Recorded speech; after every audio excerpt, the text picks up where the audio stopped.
All right. How's everyone doing? It's just us in the studio right now, but all good. 1, 2. Yes. So this is OBI. We are OBI.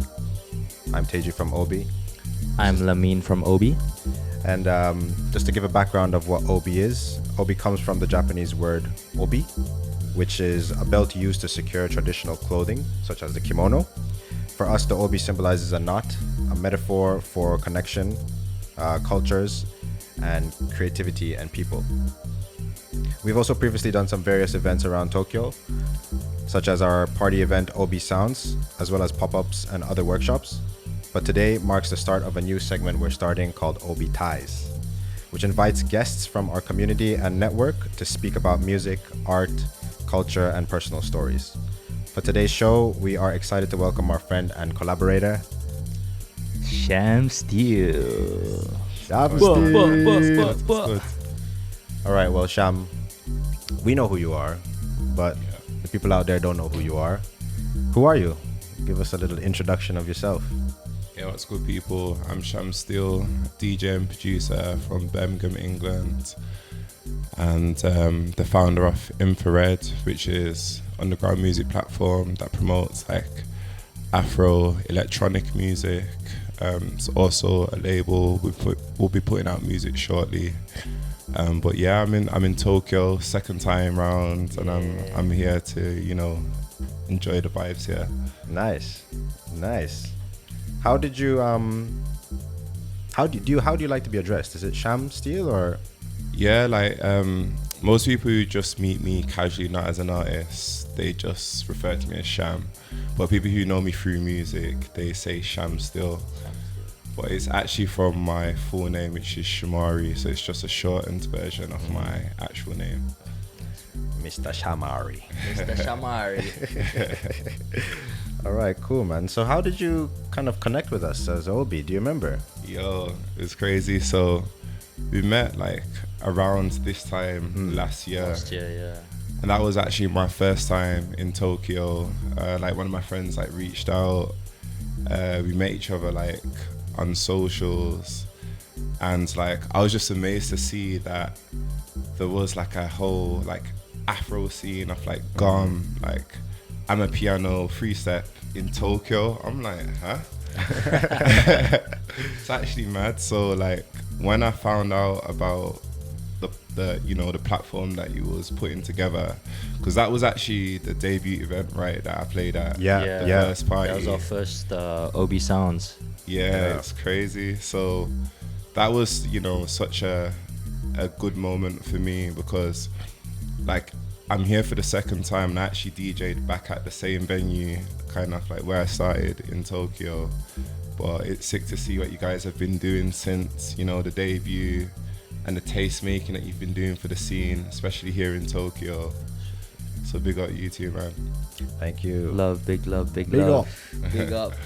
But yes, so that's how you got connected to us. We played at the first OBI Sounds, and then this time around you came back and played. We did a collaborative event. Yeah, man. With Infrared, and that was just like how many days ago? Couple days ago, last week. Yo, all the days Friday. merge into one when you come to Tokyo. Yeah, it's non-stop, crazy. back to back. Yeah, and that was great too. I guess hopefully next time it'll be us going over to the UK for sure. But yeah, I think it worked out well because it's so like organic. We're naturally into like the same sounds. We didn't have to compromise on the sound at all doing the collab. So it just made sense. Yeah. For sure. Yeah, man. And everybody that played, they kind of just had their own style, which was really nice as well. Yeah, they brought something different. Yeah. Plus, bro, just on a normal basis, man, everyone's so nice. True. I've realized, like, wow, man, like putting aside the formalities and everything, like these are just genuinely nice people.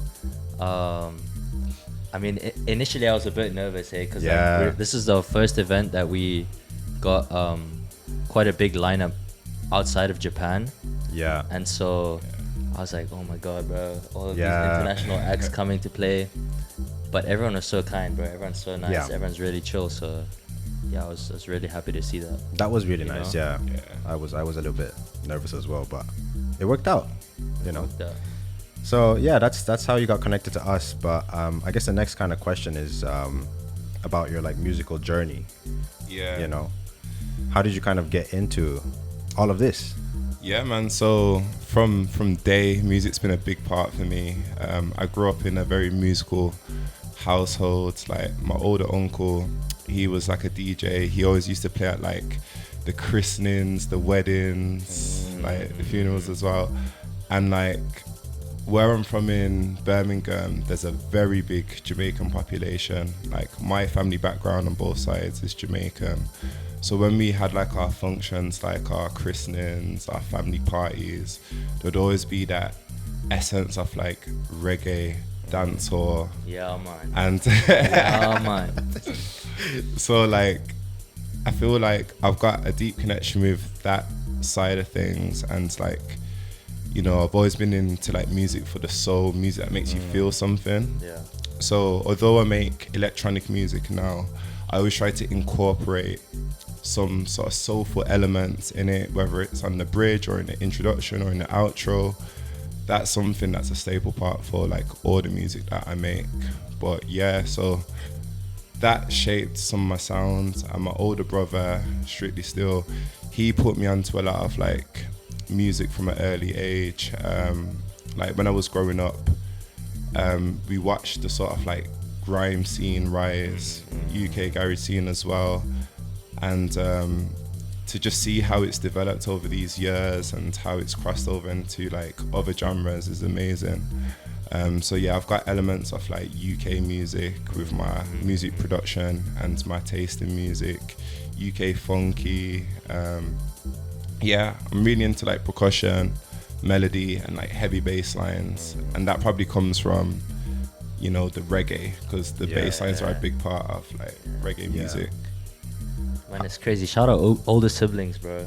Yeah, Like, 100. I mean, you're the oldest. Yeah, are I'm you the oldest, yeah. Are you the youngest? I'm sibling? the youngest. I've only Okay. got one brother. I'm the same. I'm the same as well. But man, older siblings really be putting you on, bro. You want to deny it when you're younger, Right. but then I don't know. I'm like, damn, you know. Shout out to my sister, bro. She put me on some stuff. You want to give a shout out to your sister?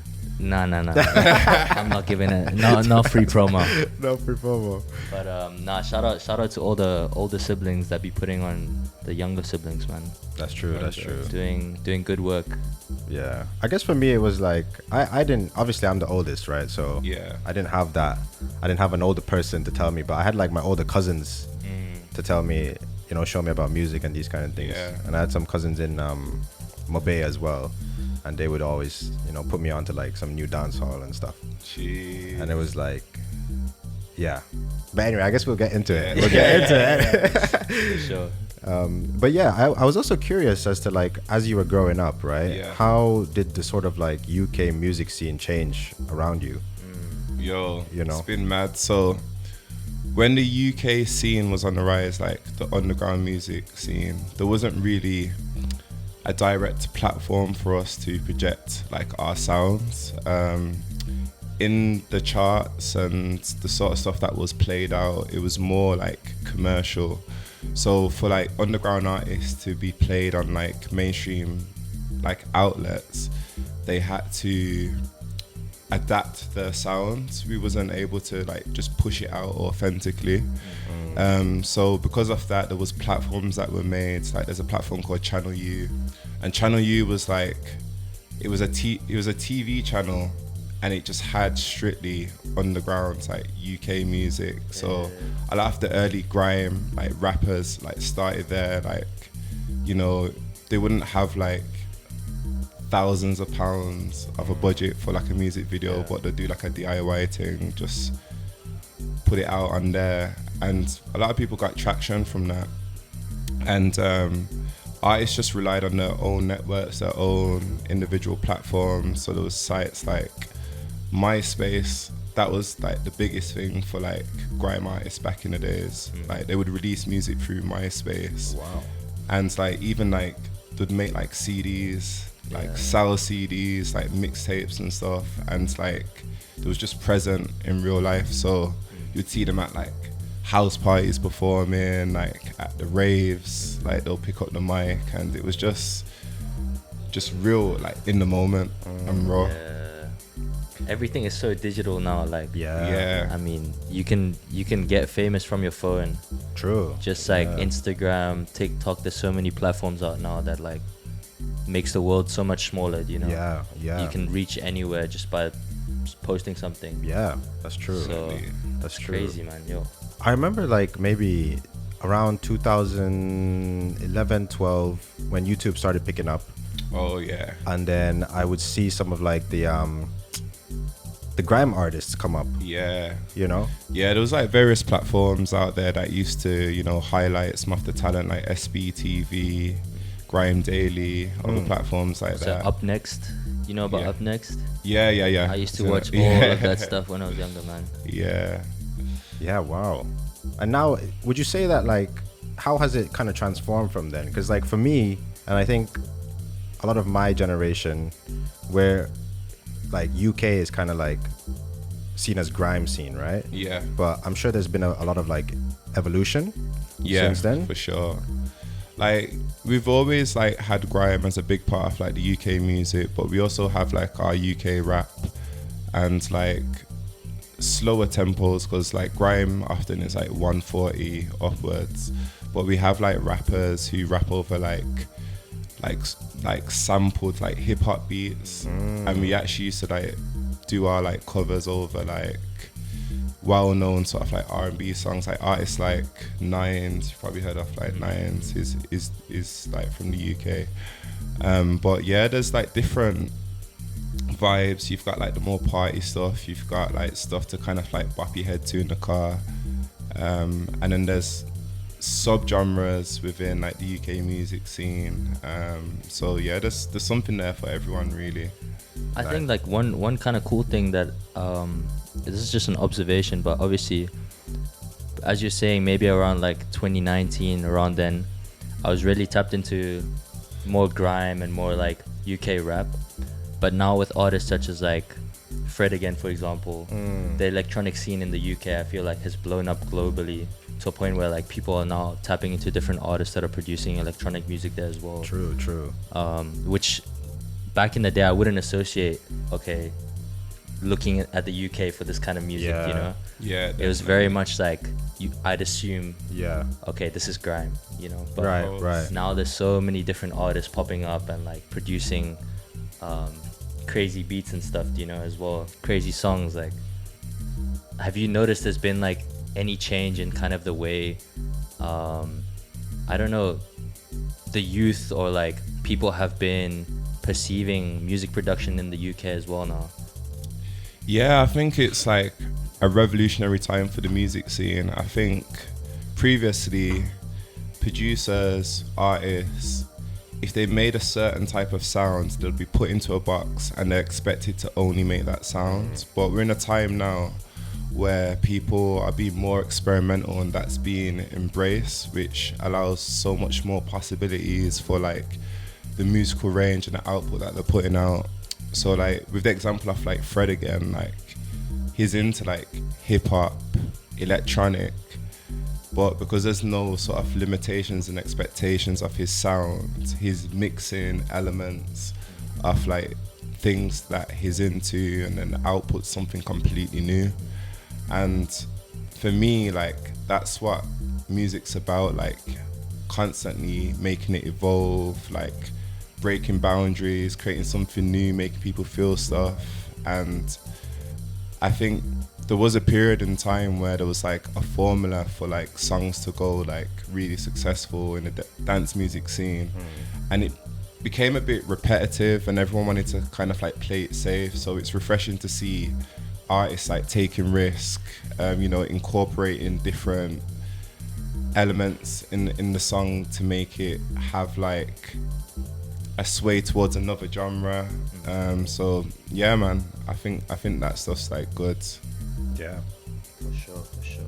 Cool. And then so you've kind of, obviously you touched on a little bit of your background of how your family has influenced you into the music scene. But what was your like personal journey with that, you know? Like did you start off as a DJ? So I started off as a music producer. So my brother like cracked like FL Studio on my computer. Hell yeah. And like where I would like get back from school and I was bored or whatever, I'd just like start making beats. And like at that time I was like really into like grime. And my mum, like who I used to live with, like she was very much into like R&B, so that had an influence on me. So like I actually like sampled like some of her like CDs, like Aaliyah records and all that kind of stuff, and then I would chop it up and make grime out of it. So it was like a subgenre of grime where it was like, some people call it R&G, where you like sample like R&B songs and make it into like 140, and then like friends would like freestyle over the beats and stuff. So yeah, grime was like the first genre that I actually started creating. But as I discovered more music and I opened up my palette, like I was exposed to like more sounds and I was inspired by different stuff, and I would listen, and then I would start to make different genres. But because I listened to so much music, when I was producing it, it just felt natural, because maybe I was like influenced from what I've heard in the past and stuff. But yeah, So you kind of just had the feel for it because obviously you've been around it so much. yeah, definitely. Were you just producing the music, or were you rapping to it as well? Nah. No, I didn't have any bars. We need to book him for a show here, man. Soon come though. Yeah, soon come.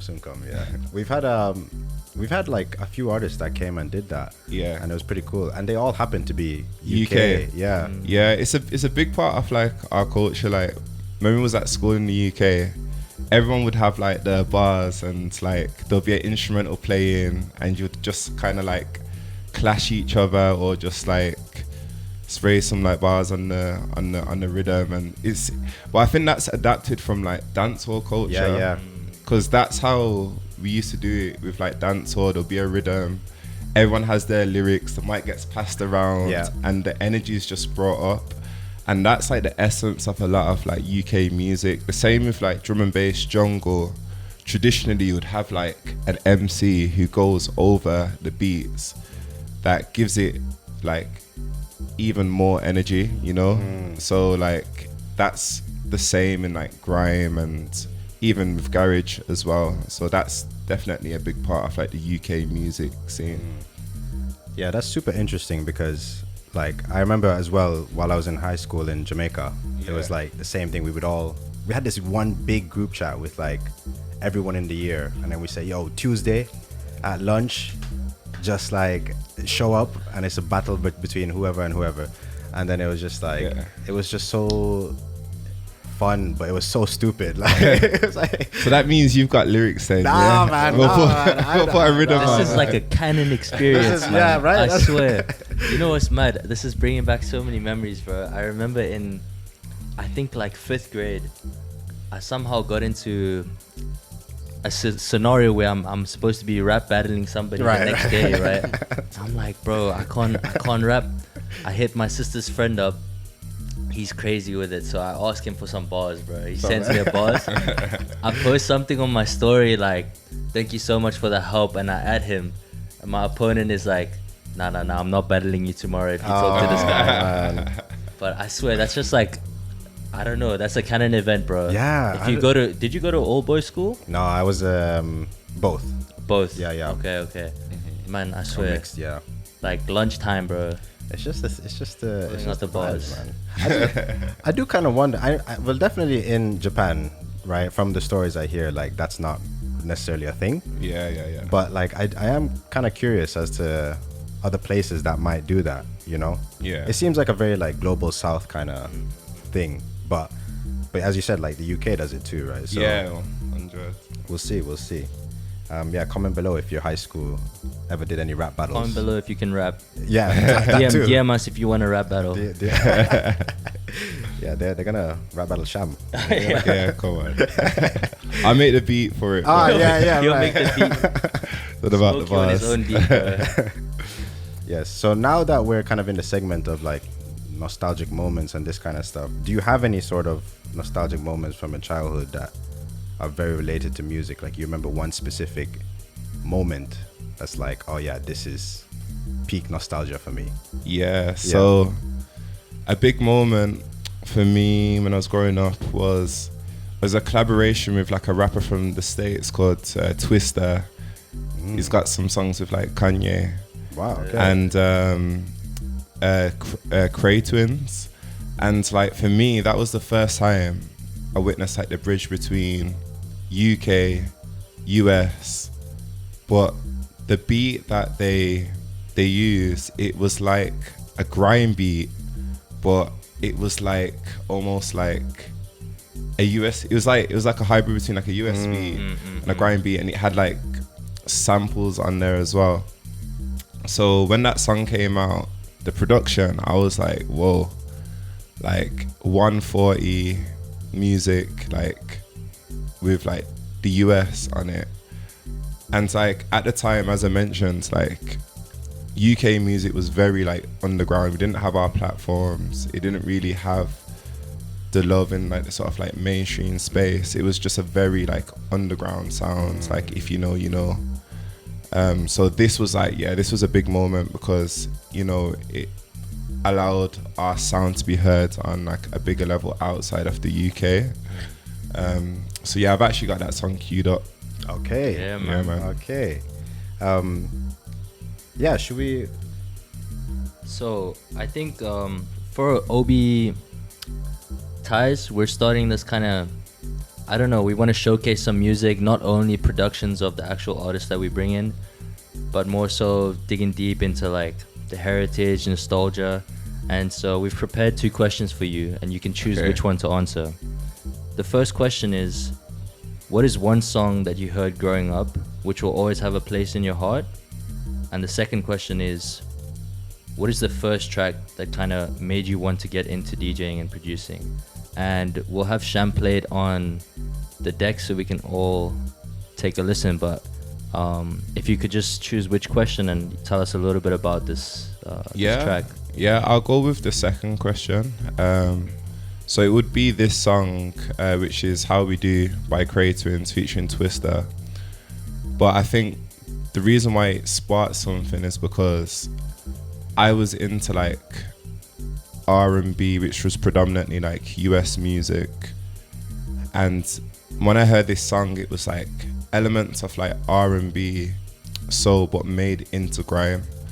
So like hearing proof of concept that it could be done was like sick for me. And also like the sort of like Timbo sounds where it was like 140, like it's the similar sort of like vibe of that. And that was the time where I got into like music production, because from hearing that I knew what I wanted my lane to be in terms of like production with like what I was making. So yeah, so I can hit play on that. Yeah, Let's do it, man. let's take a listen.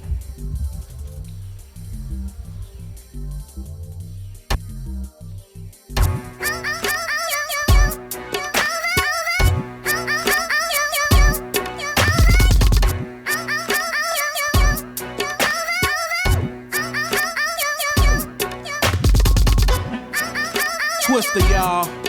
For the 05. It's a Cray Twins thing, know what I'm talking about? What's up, Sticky? Gotta say love to everybody in the UK. And we put it down like this. Hit the club with Go Tim's, Go Chain, Go Bentley with the matching coat. 10 stacks and a fat could sack the smoke. The party gon' be kinda jumping, so I got to go. Shit, ball hard is the first of the month. Line way around the corner when I pull up front. You can play that the door, they wanna CID. But I walk straight through cause I'm VIP. Shit, cleared out the area for me because they got love. In the club, I'm a motherfucking fool. Shorty all up in my face, popping the fatty in front of me. So now I wanna find out what it do. Get the waiter so I can order some Chris style. Ain't nobody get him messing with the twist style. Never try to run up on me, I got niggas posted around me and they all holding the piss style. Man, that shorty so thick, what's up? I'm the twig and I wanna get to know ya. She poppin' on me, so I jacked that ass to the party was. Took her home and she cut me too. Saw me living good, she knew not to.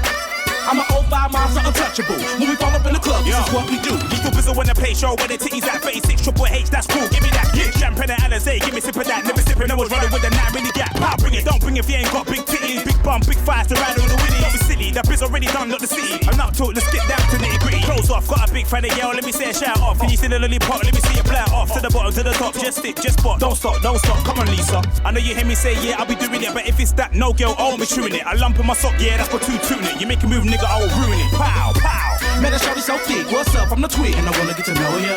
She pop it on me, so I jack that ass to the party was. Took her home and she cut me too. Saw me living good, she knew not to. I'm an 05 monster, untouchable. When we fall up in the club, this is what we do. More champagne, more glasses. Fire out the bar, me no care what the cost is. Send cheap buckle for the bosses. Roll up a big fully blood, let me burn out the crosses. Twister, how you the girl say rap the fastest. I out in the road, run a couple road past. So me shine up, me can send the glasses. Hey girl, come chill out with the artist. Drink for free in the VIP. And make sure you come on with me. Make your friend let me the leaf I'll be. After me and a freebie. Come here, CD. Me full of melody like Alicia Keys. He never been you supposed to be. But me not take you on a shopping spree. So buy your clothes and grocery, you too bumpy. Man, that shorty so thick, what's up? I'm the twig and I wanna get to know ya. She pop it on me, so I jack that ass to the party was. Took her home and she cut me too. Saw me living good, she knew not to. I'm an 05 monster, untouchable. When we fall up in the club, this is what we do.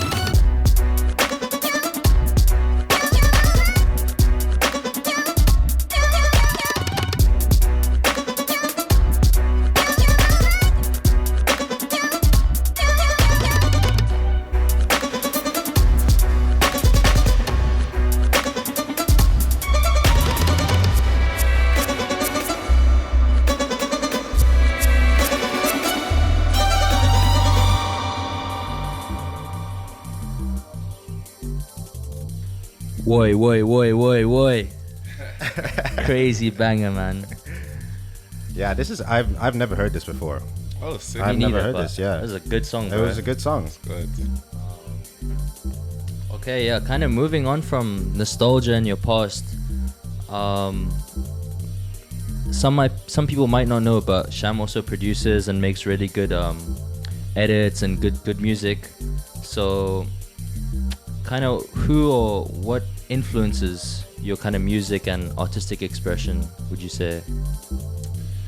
It's so many different genres because I don't just box myself in one particular sound, but something that's like a common denominator with the different sounds that I listen to is like melodies. Like I like, as I mentioned, music that you can feel. So often that's with like more soulful sounds. I'm into like percussion also as well. So I love a lot of like African like music, and there's so many subgenres when it comes to like Afro electronic music, and they're all unique in their own ways, like the Angolan sound, the South African sound, and I listen to it all. And when I'm producing, I just take my own approach, but I pay homage to, you know, where it actually came from and incorporate into my own productions. So, for example, you mentioned some melodies and stuff. Is there any kind of particular way that you approach making a beat? If you were to try and make, for example, I'm a piano song, like, Yeah. how do you go about doing that? So with I'm a piano production. The bass is like one of the focal points, the log drum. But for my sort of like signature sound when I'm making I'm a piano, it's the melody as well. So when I make like an I'm a piano song or an edit, I often start with like the chords. So like I'll play like bits on the piano, create a mood from that. And then once I've got like the melody sorted out, that's like the blueprint for like the whole beat for the rest of the track. And then I move on to making like the drums to give it like a groove and to give it a rhythm. And then I'd put like the log drums over that, ear candy, and just experiment to put elements in it that keep it like interesting. But often when I produce, it's just how I feel like on the day. It doesn't have like a set structure. Sometimes I might start with the drums, sometimes I might start with the vocal, and then I make something around the vocal, so it's like a tailored like edit, you know. But yeah, man, it literally just depends on the mood on the day. Yeah, the feeling is definitely important here. Like, Yeah. For sure. that carries everything, you know. Yeah. I mean, yeah, we talked about Amapiano, but I know you also do some different types as well. Yeah. Is there like do you have kind of like a blueprint for how you approach these things as well, or is there like, is it really just dependent on the types of music that you're trying to create? When I make new genres of music, often it just comes from inspiration. So I'll hear something for like the first time and like I'm hooked. I'm like, wow, like this is so stimulating, because when you hear stuff that sounds repetitive, it's so refreshing to hear something that's completely new. Like I remember the first time I heard Amapiano, I'm like, whoa, like I haven't heard anything like this. But it had elements of genres that I already like messed with. So when I like digged deeper into it and I seen like the subgenres of Amapiano, like Private School for example, I'm like, yo, this is fire. Like I'm gonna see like my own approach on it.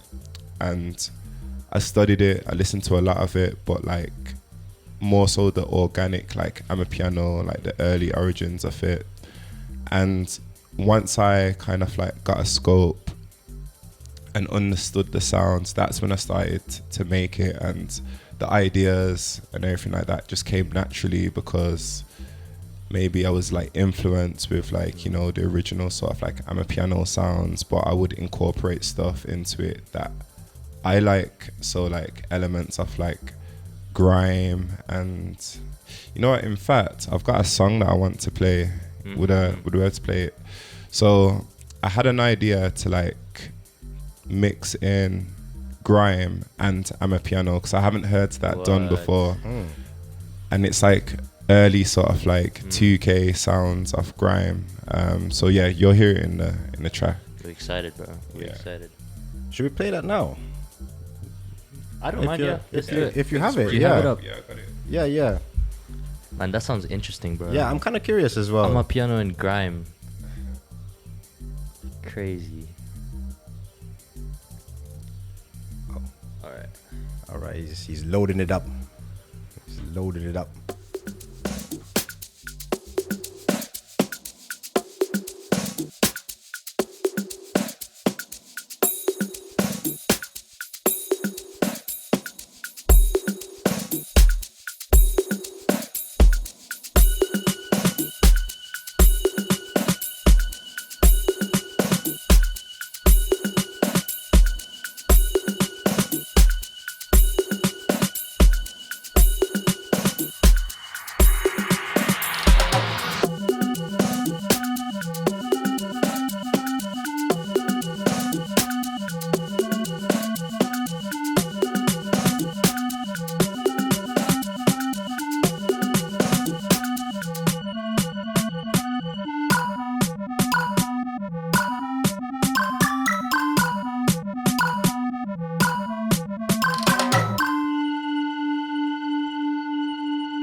Sham Steele.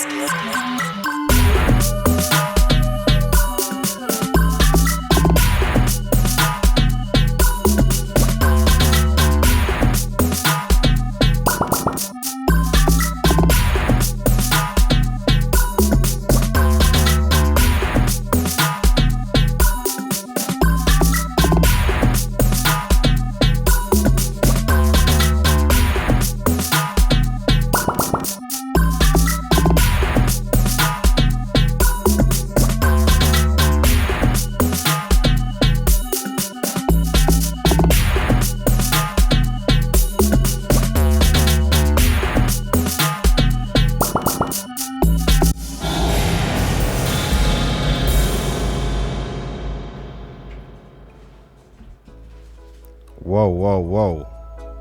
So this is, what is the description of this song? Experimental Amapiano, mixing grime, Amapiano. Still unfinished, but yeah, man, I just wanted to show what I'm working on. Man. Throw it in. Somebody might watch this and be like, yo, I need that. I need that. Freestyle over it. Yeah, freestyle. Okay. Yeah, exactly. We'll see. Yeah. So how was the kind of process of making this? How did you? So I made some amapiano drums, and I was looking for like just different sounds to just make it different. And then I come across like a grime drum kit. And I was going through the sounds, and I had that like bleep sounds, and I'm like, yo, this is kind of hard. And then I made like a melody from it, and then it just kind of like shaped into that. So it's the amapiano tempo pace, but like the instruments using it are like instruments that we would use in grime, but mixed in with like a log drum. Yeah, man. Nice. We just need the MC now, isn't it? Yeah, Just that's need the missing MC. That's all you piece. need. Okay. How long does it take you to like make some of these songs? It's so crazy because sometimes making a rhythm can be like that, like 20 minutes, 30 minutes, like, and it's like a solid like foundation. But there's sometimes where it can take a lot longer, like hours. So it really depends on like how I'm actually feeling at the time. Like in a moment where I'm really inspired, I'm just banging out ideas. But yeah, it really depends on the style that I'm making, and if I've kind of like briefed myself to go down a specific sort of vibe. Because like I feel like with the music that I make, sometimes it is like trial and error until I just feel something, and then once I get that feeling, I'll just build on that. But sometimes I don't always like get something to sound exactly how I want it to sound. Yeah. Sometimes I do, but it's different every time. Do you mostly create your music when you get that kind of hit of inspiration, or do you try and also like just create like from your own sound? Yeah, so it's a mixture of the two. I think because I'm a DJ and producer, the whole edit thing comes from me like DJing and knowing that I like this song, but I think this song in this genre would sound sick. So there might be a house song that I like, but I'm like, make this into amapiano, it'll be cold. So that is part of the process, but also just making something from scratch because it's like an idea that I've had. I enjoy doing that as well. Okay, nice, yeah. What is like the not the hardest, but like what sort of genre takes the longest, do you think, for you to like kind of make? I think maybe Batida music, which originates from like Angola, really big in Lisbon. Okay. But it's because it has like the drums are like unquantized, and that's what gives it that groove, because not everything's like on the grid. So it's like it's similar to like boom bap, like J Dilla, like how the drums aren't like perfectly on the grid, but it gives it its own sort of like rhythm and swing. So like I got really inspired and I went to like Lisbon to like DJ, and that's when I really got into like Batida music. And I left that trip like, I need to make this because this music is sick. And it's like, it was refreshing because for a while around that time, there was nothing musically that made me feel like that same excitement when like I just discovered like amapiano, for example, or when I just discovered like grime. But when I discovered this, I'm like, yo, this is a game changer. Like it's just so different to what I'm used to hearing, but it's got elements of the stuff that I already fought with. So it was like, it was refreshing, and I literally started making it like straight after that and listened to more of it, like, and like done some research on it, and it was just so fascinating. Batida, bro. I've never heard of Batida. Yeah, But I need to tap in, bro. It sounds very interesting. Yeah. Is it kind of similar to? Well, I can kind of imagine how you were saying that the drums are a little bit like on its own rhythm. Yeah. But would you say it's kind of similar to like bouillon a little bit? Is it kind of that? I would say it's in its own lane. It's probably got similar sort of like sounds in terms of like percussion, but the main thing with but like you'll know when you hear it, it makes you move. Like Yeah. it doesn't matter if you know the song or not, it just makes you move. It's just so distinctive with its sound, and like it's a refreshing sound in my opinion. Interesting, man. Yeah, my image of like producers is they're like in a cave and they're just like at it. You know what I'm saying? Like just at it for ages and ages. But it's, you know, it's a creative art, so you'll have moments where things come super easy. Definitely. You know, but things come like super hard in some other aspects. Wait for that. Yeah. Pause. Yeah, I said it and I was like, hold on. But where I was leading to with this question is like, you know, obviously with the music industry and producing and all these kind of things, it's like you need to get out there and connect with people, right? 100%. So it's like, how do you make friends, man? Yeah. Like if you're a producer and then just in the cave, like. Yo, one of the biggest thing with like music production and like meeting new people is SoundCloud. Like SoundCloud, that's been life changing for a lot of us as producers, and it's what's brought a lot of us together. Like a lot of the producers that are making like edits on SoundCloud at the moment, like we actually all know each other from SoundCloud, from like listening to each other's music, playing each other's music, but we're from all different parts of the world. And that's the beautiful thing about music. It literally brings everyone together. Like someone might not know anything about me, but they have like my music and they DJ and they come over and they're into that same kind of music, and then they end up playing in like my area or whatever, and then they meet the people that I know through music. So I feel like the power of the internet right now is so sick, because you don't have to rely on you know, people to put you on or to make connections. You can literally do it yourself, and you can discover new talent as well. You can link up with talent. It's a good time for music, for sure. When you kind of maybe this is more of like a personal question, but when you go ahead and meet these new people, right?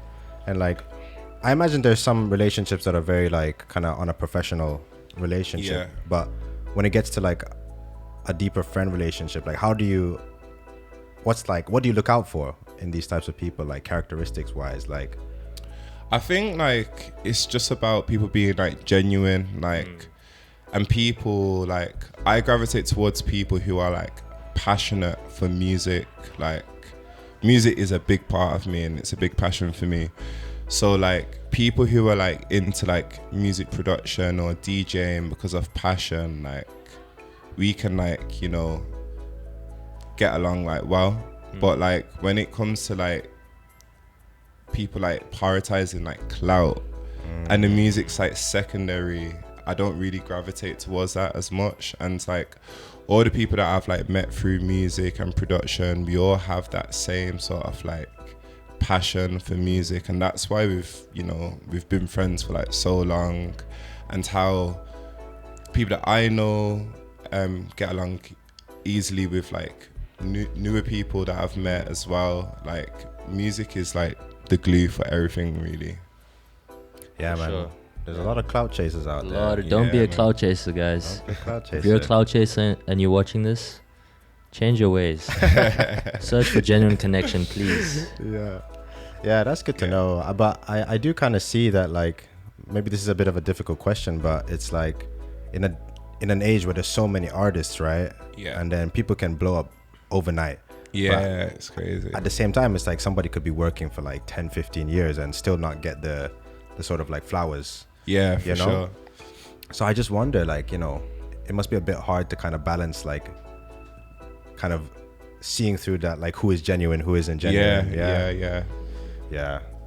But I guess we'll get on to the question segment again. Yes, sir. Song selection. Jeez. Lamine, could you So, drop for it? the two questions that we have, the first one is, what is a song that you're keeping on your USB now, which feels like a secret weapon?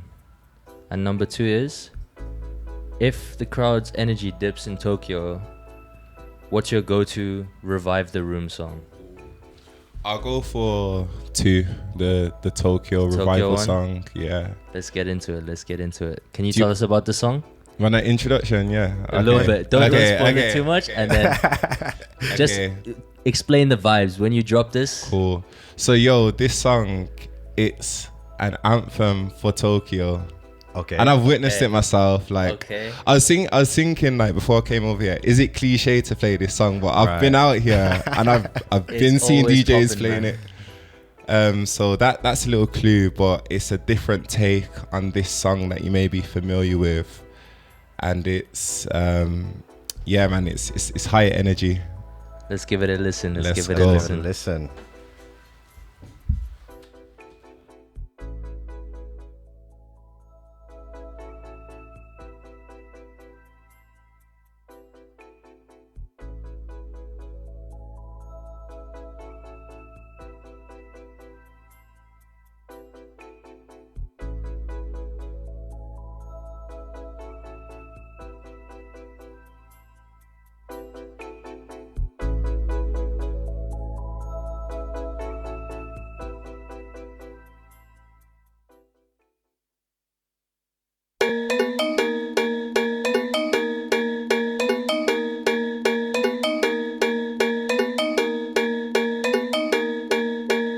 It's a production by Liza Breeds.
Okay.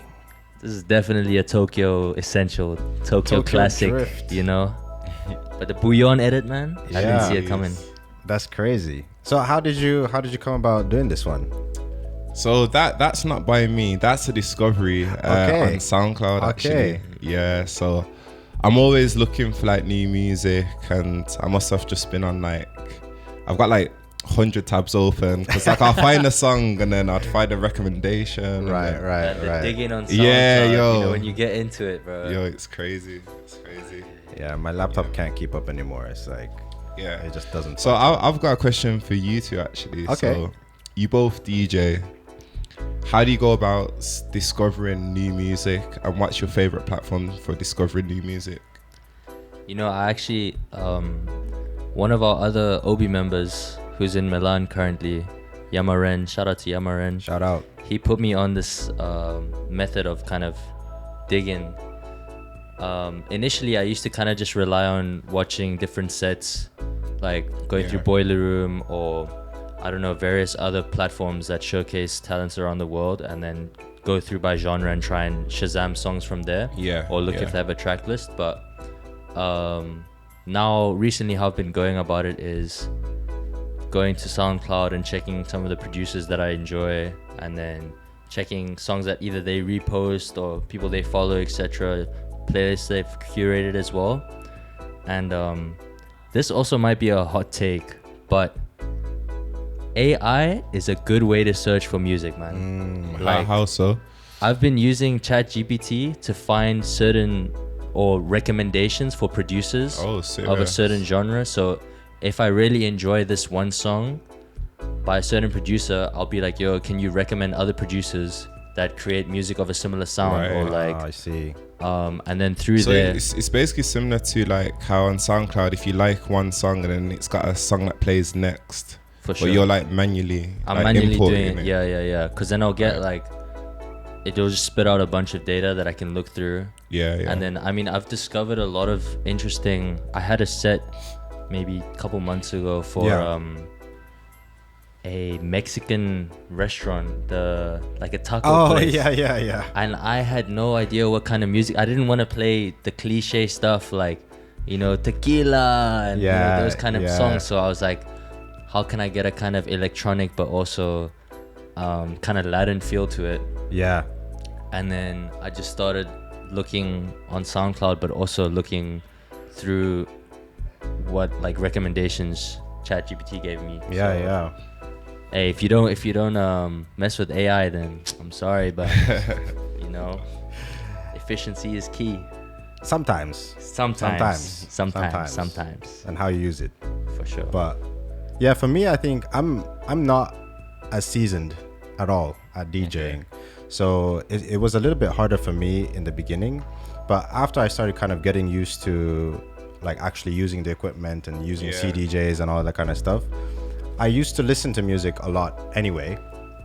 So for me, it was more of just like, okay, if I go and play at a venue or whatever, it's like, what kind of like vibe do I want to give out? What kind of story do I want to tell? So important. Yeah. And then I tried to predict as much as possible. Yeah. You know? And then I used like a lot of real life recommendations. So it's like I would go, like, for example, one of my favorite songs that I found called Crazy Love by DJ Kawasaki. Like, it's an edit. I found it at a pizza shop and they were playing it on like, it was on like a radio. The pizza shops, the coffee shops. Yeah. Even at the hotel lounges, you find some bangers. Like, Yeah. This is also one thing. I think the best music that I get, obviously this, it's easy to get a lot of recommendations online, but the best music I always get is from friends, bro. Yeah. Especially people who are like nerds about music, Yeah. you know? 100%.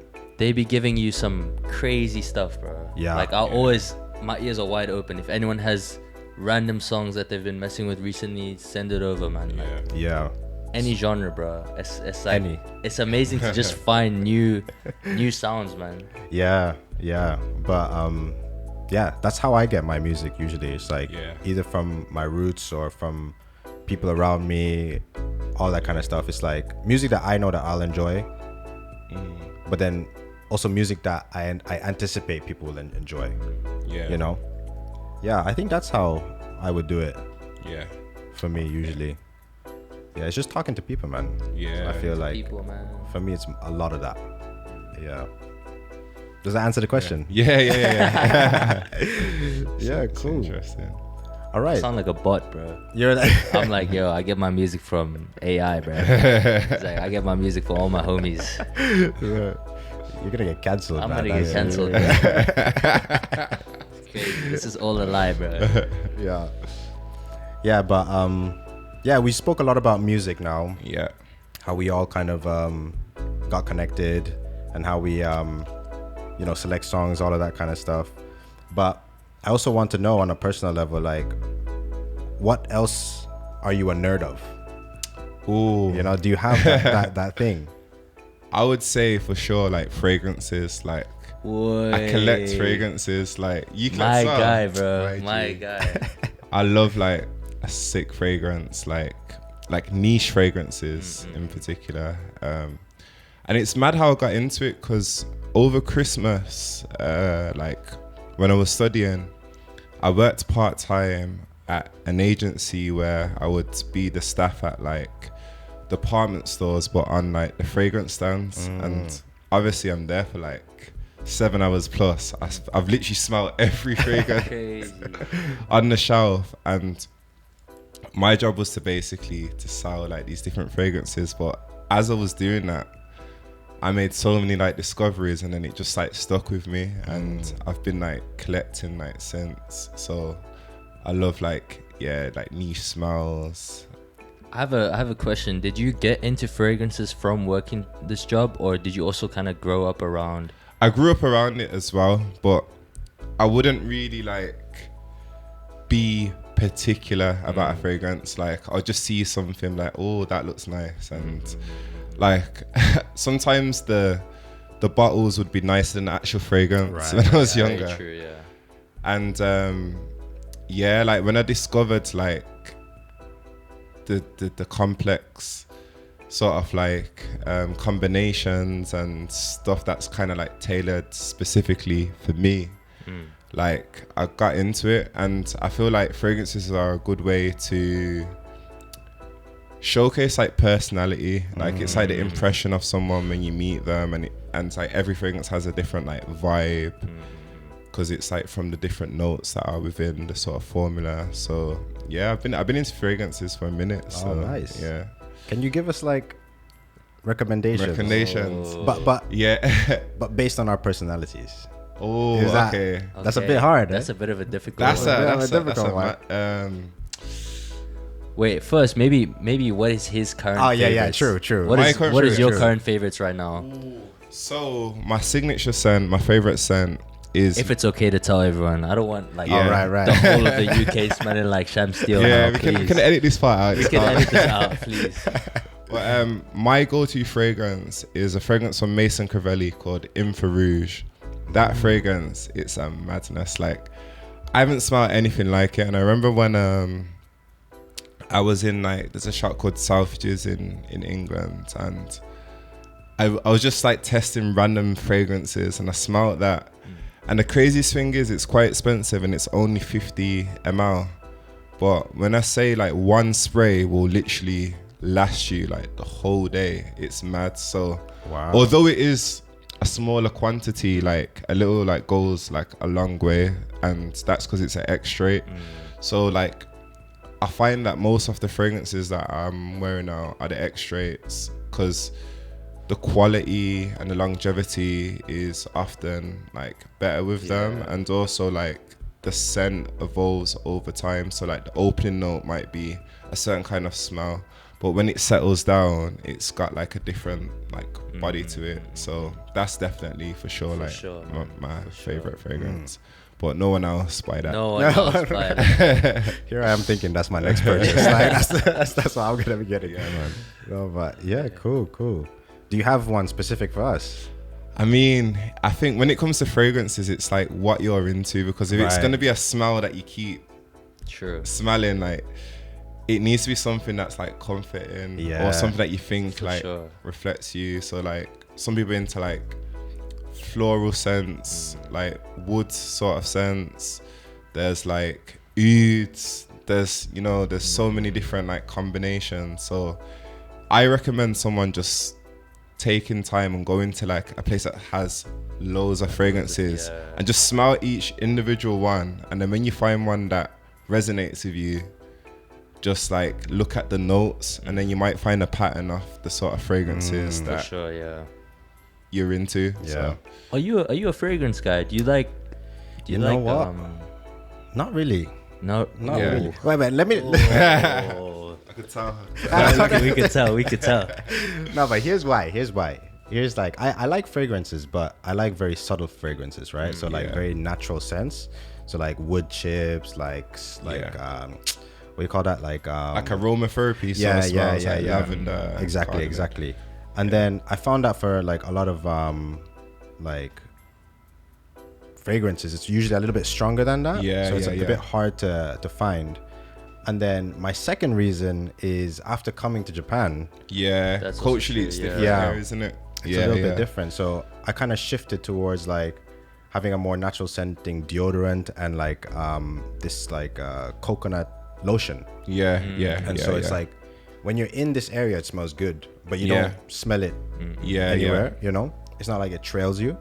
So because of that, I've kind of like since high school I haven't used like a proper, you know, spray fragrance. And but I bathe every day. I'm clean. You know what I'm saying? If I have to back it up, just to make it clear, if I have to make it clear, to make it clear, I'm clean. You know, but this is why I'm also like curious, because I do notice sometimes like in Tokyo, it's hard to have very strong fragrances, but it's hard to have, it's also, I've noticed some fragrances that are very like noticeable. Potent. I think the cultural differences definitely play a big part in it. Like in England, like in London, it is very diverse, and like in the Middle East, fragrances are a big thing there. They're known for like their ouds, and ouds tend to be more potent. And I think it's a mixture of everything. You've got like, you know, the Japanese scents over in the UK. You've got like the Middle Eastern fragrances, and you've got stuff that's like in between. But in sort of like UK, it's not like a thing to like have a scent where it's like potent, where it's like offensive to people in a way. Like obviously sometimes when something's just overpowering anyway, it's too much. But like I feel like over here it's very different, because I think people in general want to be more modest with like the fragrances that they're putting on. And I've even found like even when I've looked at Japanese fragrances, a lot of them are like more like subtle, like tea-based fragrances, or like green sort of like smells to them. Like a lot of fresh scents. Fresh scents, for sure. A lot of fresh scents. What about you? What's your like? I'm a big fragrance nerd, bro. Yeah. I grew up with my dad put me onto perfume since young. Like, what's your go-to fragrance? At the moment, it's Invictus. Oh yeah, I like Invictus. I really like fresh smelling fragrances. So the bottle's sick for that as well. The bottle's like also very cool. But that's currently, I love those. And also I've had the privilege of like traveling quite a bit to like some African countries as well. And on my last trip to Morocco, you can always pick up these like little like oud roll-on kind of things, which I always keep, because these are lifesavers. I think I have it. I keep this with me everywhere. Standby, you know, it's ready. You know? You pulled it out. Let me smell that. This is exactly what I like. This kind of smell. Oh, that's nice. You know, it's like a fresh. That's it's not really too nice. powerful, and this stays for a long time. So. Oh yeah, this is nice. I'll always vouch for something fresh. Yeah. Because you never know. You never know. Also, like, that's my worst fear, man. I don't ever want to be caught in public smelling bad. True. That's you know, in contrast, it's like, that's one of the worst things someone can say about you is if you smell bad. But it's one of the best things someone can say if you smell good. True. The fragrances though, they're the icing on the cake. Like obviously you need to be smelling nice already, but it's just that extra like sprinkle on top, you know? Yeah, 100%. I think we all came from uniform high schools, right? Like I had uniform. Yeah. It's a big thing in the UK, right? Uniform. I feel like maybe that's part of it too, because I remember like if you were in high school and you wear uniforms, you have to get ready. You like wax your shoes and whatever. Yeah. Right. Clocks. Clocks. Yeah. Yo. You know. And then it's like, if you come to school and then you smell bad after all of that, it's like, what are you doing? You don't it's bathe, also that's like one of the few ways you can stand out, because everyone's wearing the same thing. Exactly. Yeah. Exactly. Sure. That's a kind of interesting cultural point. Yeah. For sure, man. Yeah. Did you have what color was your uniform? It was like black, but like we had like, did you have like ties as well? Yeah, like, ties, the long socks. Where did you go to school? This is in South Africa now. Oh, okay. Yeah, we had like a khaki uniform. Yeah, I had khaki as well. With the tie and the leather shoes, polish it every morning, man. So I went to school in England, but also went to school in Canada also as well. Wow, okay. But when I lived in Canada, it was like non-uniform, so it was very different to what I was used to. Yeah. How did that? Yeah, I'm sure that was a different experience. That's a whole nother podcast. Yeah, That's a whole other podcast, man. But I do feel like, briefly getting into it, living in Canada definitely influenced my taste in music as well, because at a time where we wasn't hearing much like US like hip hop in the UK, unless it was like super mainstream, I was able to like hear that in like Canada, and like certain like subgenres when they was emerging, I was there when it was like happening, and it's like That's cool, man. Yeah, this does sound like yeah. part 2. Part 2, Part man. 2 of Sham Next Steele, year this time. Yeah. Next year, yeah. True. Okay, so I think we're getting to the later ends of the interview, and we have maybe about 2 more questions. Yeah. One of it is going to be things that you're looking forward to. What are your upcoming plans and goals? Yeah. So the biggest goal is to make my own. No, I'm joking. I'm gonna say make my own fragrance, but I do want to do that though. Actually, like that would be Infrared, sick, bro. He's gonna. Is that where you got the name from? Infrarouge. Infrared. That's why I smell it, because I saw Infrarouge. I'm like, yo, that's Crazy. And Infrarouge means like infrared, but in French. Okay. But the fact that I actually like the smell as well was like win-win. So it's very on brand. Yeah. But goals, I think another goal of mine is to DJ in like other parts of like Asia. I've already done like Thailand, like Korea and Tokyo, but I would love to go to like Bali, and like maybe like the Philippines or Vietnam. Because when I look at the stats of like my music on SoundCloud, a lot of it comes from like that sort of region, and it's surprising because to think that a sound from South Africa has traveled so far It's crazy, man. is insane. Even me coming here, like the parties that I've pulled up to, and they're playing like Virgo Deep, like all these like deep Amapiano sounds. I'm like, this is wild. My mind is always baffled by that. It's so crazy. It's wild. So yeah, so I'd say I want to continue like traveling, because I think for me with traveling, it's inspirational to me, because like even like coming over here and seeing grime played, it's like, yeah man, like we need to keep making our grime and pushing it, because the music is appreciated like in other places, and sometimes like around you might feel like a certain sound isn't appreciated, but the world's a big place, and it's like sometimes you need to zoom out and see the bigger picture, and that in itself is inspirational. I had a very like interesting talk with one of my friends who came to visit from South Africa recently, and he mentioned something called, he was like, yeah, currently South Africa is experiencing like a piano fatigue, you know, because there's all that's happening there, you know, there's most of the events are just Amapiano and Gom, and so it's kind of like you need to realize like this is still being loved and appreciated all around the world, you know, which I always forget is like I might have grown up with a certain type of music, but there's still so many other people in other places that are yet to experience this kind of music, so it's really interesting to see though. The traveling thing's definitely like a reset button. It gives you a different outlook on certain things, and that's why it's one of my goals, is just like keep traveling, because I feel like with every journey it betters me as a producer and as a DJ, because being in a different environment and being able to tackle that environment definitely like plays into the overall sort of DJ and producing experience. For sure. Yeah, there's a producer that I actually want to introduce you to. Well, his work that I want to introduce you to, and it's actually funny because he's in Okinawa, and he makes like Okinawan, like, I don't know, the description I guess is like indigenous music, but then he mixes it in with like Amapiano. And sick. It's like, it's super sick, and I wanted to play it for our event, but I didn't get it in time.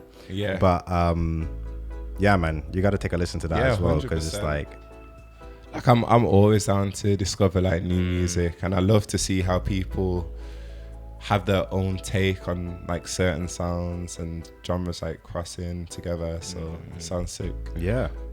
All right. All right. Shall we drop the questions? Let's go into our final Let's go. song selection section. Oi. Okay, so for the last two questions we have, in contrast to our last song selection question about, if you had to revive a crowd, this question is, what's a song that you'd play if nobody was watching? Something purely for self-indulgence. And the other question is, if there was one track that you wish you could delete from the internet, so only you had it, Yeah. what would it be? Ooh.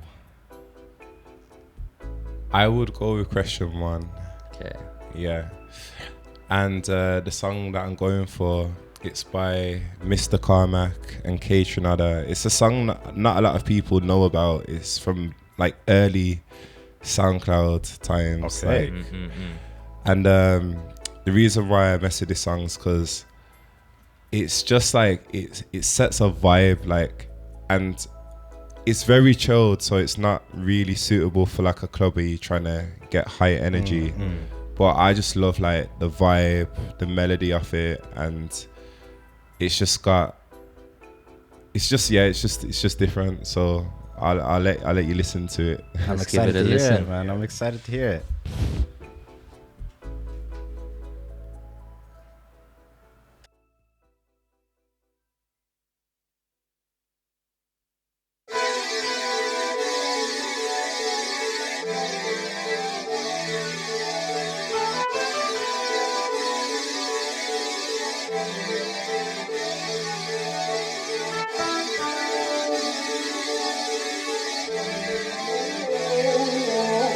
Oh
that was Mr. Mr. Carmack And K Trinada. And K Trinada. Once. That was it. man. Once. Crazy tune, man. Yeah. I get a lot of I look like K Trinada. What do you think? Say again. I get a lot of I look like K Trinada. Wait, you're not K-Tra? No. You know what? It's mad. Now that you said it, I can't unsee it. That's crazy. Yeah, I get a lot of that, man. And Childish Gambino. Oh, I get the my Childish God. Gambino. Yeah. You don't see K-Tra? You know, I'm gonna be so honest. I've never seen what K Trinada Oh, looks like, really. bro, So this man. I think I've seen him with short hair, so it's not clicking. True. But I don't know what he looks like with an afro, Yeah. to be fair, but yeah. So I love K Trinada in that way. You know what I'm saying? It's Fair. like, I feel connected yeah. in that way. Look at that. That's Nah, I see the Childish Gambino more than the K Trinada. Than the K Trinada. Yeah. I don't know why. I just need the nose piercing, man. I don't see it, man. feel like- Not really. What do you guys think? Yeah, what do you guys think? Let us, Actually, let us comment. know, please. Is this his clone or not? This Like, is- we need to Doppelganger. get to the bottom Don't of it. forget it. Japanese K Trinada. But yes, thank you for sharing that track. And also thank you for taking this time to do this, man. Nah, it's Yeah. all good, man. It's all good. Yeah. Thanks for getting me involved. The party was lit. Yeah. Yeah. And it's sir. just crazy how your first event I was playing at, and this is like your Bro. first, True. This is our This is our first first, segment. yeah. segment. So yeah, man. OBI-Ties. Let's go. OBI-Ties. Yes. Happy for Sham to be the first one, you know. Yeah, 100%. It's just crazy. It's like Full circle. Full circle. And it's happened man. like so organically as well. yeah. But I think we'll have you play next, right? Yeah. Are you excited for that? I know what it is. Yo, when I say Tokyo, like just pulls you in, it's not a joke. Yeah. Like we've been like touring, like doing parties and stuff like back to back, and like it's just been you don't get a lot of sleep here. Right. And I was DJing yesterday and woke up like nearly when it was dark. Right. Because like for anyone who hasn't been to Tokyo before, yo, places close at like 5 a.m. Yeah. Could even go till later, but it doesn't feel like it's that late because the places are still like active and busy and stuff. So yeah, it's been crazy. Yeah, that's the thing, man. Like Tokyo DJs, they're used to Yeah, the man. the 10 to 5. The Literally, bro. so I'm still like Sometimes till 12, adapting. man. Yeah. It's crazy. Yeah. But yeah, we're gonna do like a freestyle. I don't know what vibe I'm going for because I want to Okay. showcase a lot of music. But yeah, I'll probably just start with a slower tempo and just build it up gradually. So yeah, we'll see. Okay. Throw some of the classic Sham Steele bangers in there. Yeah, Yeah, You know, yeah, for all sure. the listeners. Yeah, Yes. I'll play some like unreleased music as Yes, well. sir. Yes, Yes. sir. Yes, sir. And yeah, take it on a musical journey. Excited. Let's get it. And I just want to make one shout out, sort of, is Yeah. that we've talked a lot about our roots and our culture. Obviously, we share the Jamaican Yeah. heritage. And some of you may know that Jamaica had the hurricane last month. So, if you're able to kind of support or give any sort of donations or anything, or if you didn't know about it, just know about it. But yeah, I just wanted to take this opportunity to kind of highlight it a little bit. Sure. Yeah. So yes, hopefully we can kind of actively give back to that as well Yeah. by doing that. Yes. Yes. So Sham, Yeah. excited for you to play. Thank you for this. Excited, Yeah. excited. And yeah, let's get you set Let's up, go. man. Let's get it set up, man.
On the way to the Raven, and them can't wait for Raven. I'm in the back of the line with juice and I'm back in blatant. I'm lean, just a bit tipsy, but I ain't complaining. Outside the club, the line looks thick and the girls are gazing. So this line is a long thing, I hope it don't take all night. Can't wait till I get inside. Wanna rave to the morning light. We getting down, finally I see ravers getting down. And he just got my tune on, and now I wanna get my groove on. So I wanna party hard. Listen, me want party hard. Me I got party hard. I say me now party hard, hard. Me I got party hard. I say me now party hard. See me now, party hard. I say me now party hard. So see a girl I like, and I gotta move in swiftly. If a man them see her and wanna meet her, so I gotta move in quickly. I grab the waistline, yeah, keep with me. Right to the left, left to the right, the backwards. She wanted me down and wiggling back up. Can I have your number? Can I have my number? She said.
big vibe, but the girls them know. Steadily, steadily, steadily.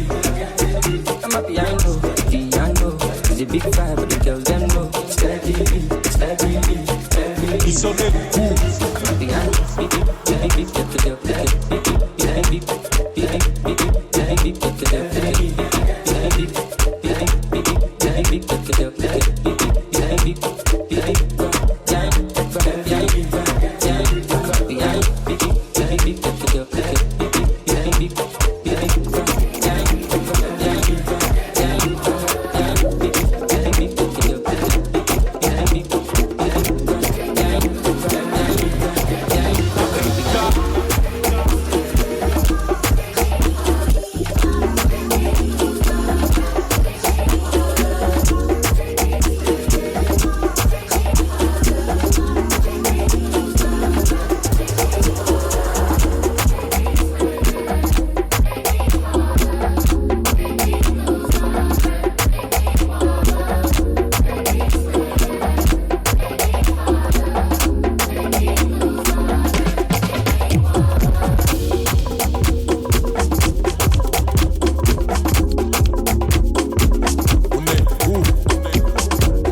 Não, o beat era assim. Calma, era assim, calma. Era tipo. Não, espera aí. Calma.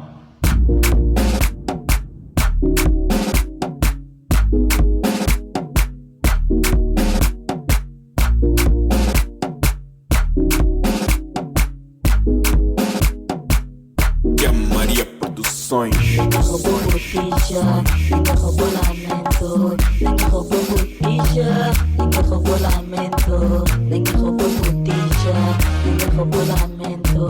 Nunca roubou botija, nunca roubou lamento. Nunca roubou botija, nunca roubou lamento. Nunca roubou botija, nunca roubou lamento. Nunca roubou botija, nunca roubou lamento. Nunca roubou botija, nunca roubou lamento.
A millionaire, I'm a young money million. A millionaire, I'm a young money million. A millionaire, I'm a young money million. A millionaire, I'm a young money millionaire.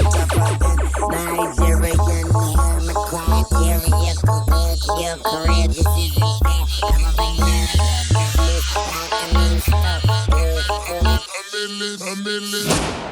motherfucker, I'm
champion sound.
I'm gonna take my time,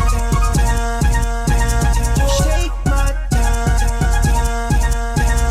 shake it slow, take it slow, so she can get a take my time, take my time, shake it slow, take it slow, so she can get a sensual seduction, so I can get a sensual seduction, so we can get a sensual seduction, sensual seduction, sensual seduction, so I can get a sensual seduction, so we can get a sensual seduction, sensual seduction. Shake my time, shake my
girls with them sexy legs, I say. I see them girls rolling them new coupes, I say. Everybody that got loot, you should say. I see them girls with them pretty toes, I say. I see them girls with them sexy legs, I say. I see them girls rolling them new coupes, I say. Everybody that got loot, you should say. I see them girls with them pretty toes, I say. I see them girls with them sexy legs, I say. I see them girls rolling them new coupes, I say. Everybody that got loot, you should say. Get that loot, make that cash, get that money. Get that loot, make that cash, get that money. Get that loot, make that cash, get that money. Get that loot, make that cash, get that money. Regarde la tête de la périssade. Regarde la tête de la périssade. Sale, ils ont pas de cœur. Ils ont trop la haine, ils ont pas de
Chica from Chalani, yo. This one a booyah party, yo. Up in your walk, you naughty, yo. Up in your booyah party, yo. Up in your walk, you naughty, yo. This one a booyah party, yo. Up in your walk, you naughty, yo. Up in your booyah party, yo. Up in your walk, you naughty. I love me in it, girl. Why you so in it, girl? You want to get in it. Can you rock money in it, girl? 1, 2, 3, you're on it. You ready for the Juve Connie? Brown skin, but she look like Kalani. Island girl, Chica from Chalani,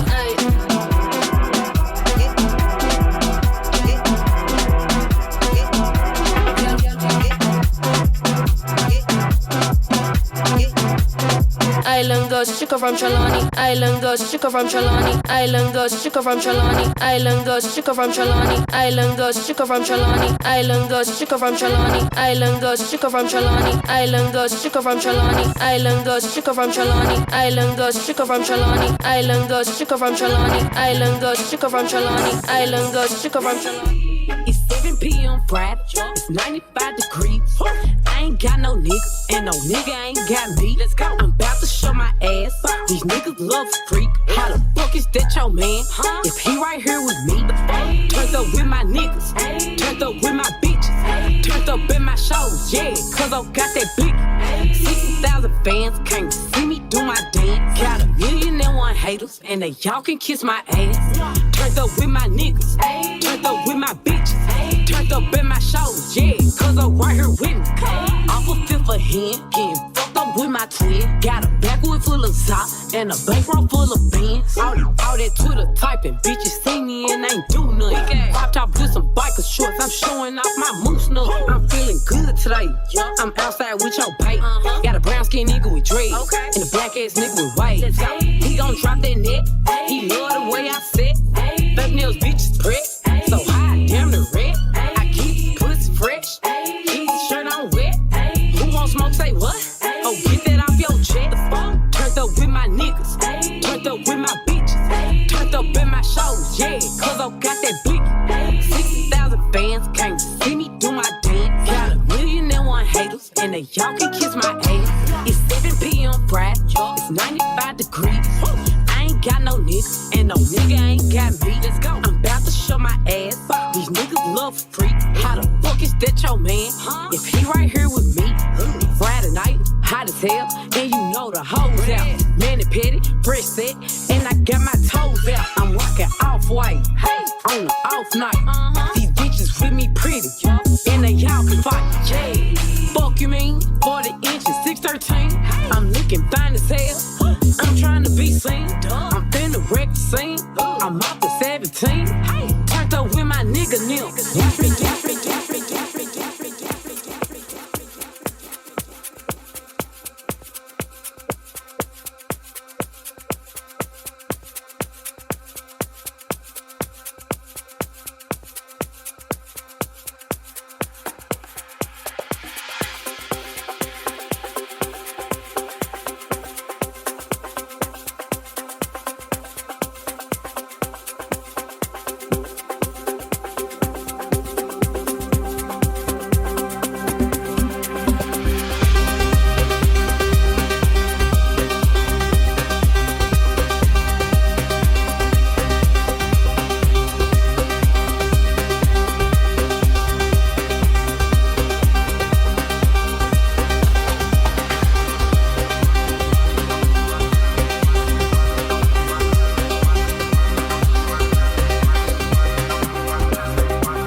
Attempting that make you must miss the aim. Spend the time and the money we save and I together forever for the rest of the years. Wedding dress and tell a fast show, girl put down the ring and shout say I do. Oh what I want come a pumpkin belly, the girl I go find out from she this you. When you up with the thing, the girl can't fuck you up with your thing, the girl can't take away your ring. Anyway you see that girl, they can see your thing. But then again, shot to your back, she can't touch a button of you, she can't. But then again, shot to your back, she can't touch a button of you, she can't. You a real bad girl when no take back that. Anything you say, you can't defend that. You a real bad girl when no take back that. Anything you say, you can't defend that.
All right. This was OBI-Ties, the first episode. It was a pleasure to have our guest, Sham Steele. Shout out everyone who locked in. Follow me on socials at Sham Steele. And yeah, back soon. Let's go. You gotta give us the arigato, man. Arigato gozaimasu. Yeah, there we go. Yes. Also follow Obi for the next OBI-Ties, and we'll see you guys soon. Peace.